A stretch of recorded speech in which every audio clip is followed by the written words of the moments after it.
Pour vous, vous ne vivez pas selon la chair, mais selon l'esprit, si du moins l'esprit de Dieu habite en vous. Si quelqu'un n'a pas l'esprit de Christ, il ne lui appartient pas. Romains 8, 9. Dans la pensée divine, le don du Saint-Esprit a un but précis que le don du Fils. Par le Fils, le pécheur a la vie. Par l'Esprit, le croyant a une vie abondante. Par le Fils, le pécheur quitte le plan naturel pour entrer dans le plan spirituel. Par l'Esprit, le croyant monte plus encore dans les hauteurs de ce plan nouveau. Dieu veut que tous les chrétiens possèdent une vie spirituelle profonde et grandissante. Le Saint-Esprit qui habite en nous emploie dans ce but les 3 moyens suivants. Il nous révèle par la parole la plénitude de vie qui est dans le Christ glorifié. Il crée dans nos cœurs le désir de posséder cette plénitude. Et il agit comme intermédiaire pour nous la transmettre. Romains 7 représente le chrétien charnel. Romains 8, le chrétien spirituel. En Romains 7, dans divers versets, les termes « je » et « moi » sont employés 25 fois et le Saint-Esprit n'est pas mentionné une seule fois. Dans Romains 8, « moi » ou « je » sont employés 3 fois, quand c'est nécessaire.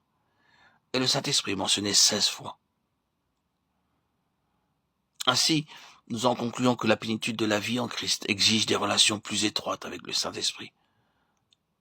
Demandons à Dieu quelles sont ces relations. En quelques mots, Dieu nous indique le point culminant que le croyant peut atteindre dans ses relations avec le Saint-Esprit. Ne vous enivrez pas de vin, c'est de la débauche. Soyez au contraire remplis de l'Esprit. Éphésiens 5, 18. Soyez remplis de l'Esprit. Il demeure en vous. Mais cela ne suffit pas. Ouvrez toutes les avenues au Saint-Esprit, qu'il vous remplisse tout entier. Permettez-lui de vous rendre puissant par sa présence. Soyez remplis de l'Esprit.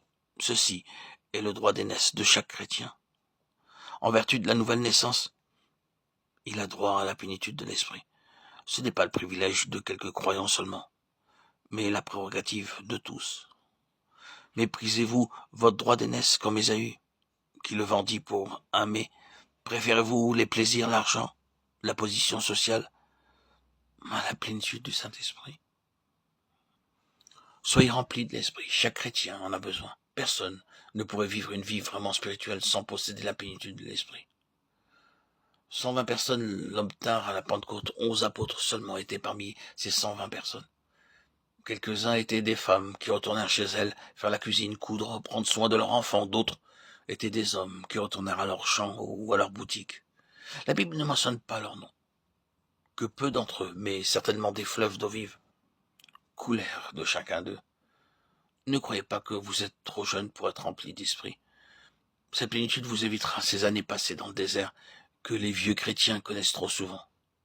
Ne dites pas que vous êtes trop vieux, que la puissance des habitudes coupables est trop grande pour que vous puissiez être libéré. Laissez à l'esprit l'occasion d'agir. Reconnaissez seulement que le plus grand besoin de votre âme est d'être rempli par lui. Soumettez-lui votre volonté et il fera le reste.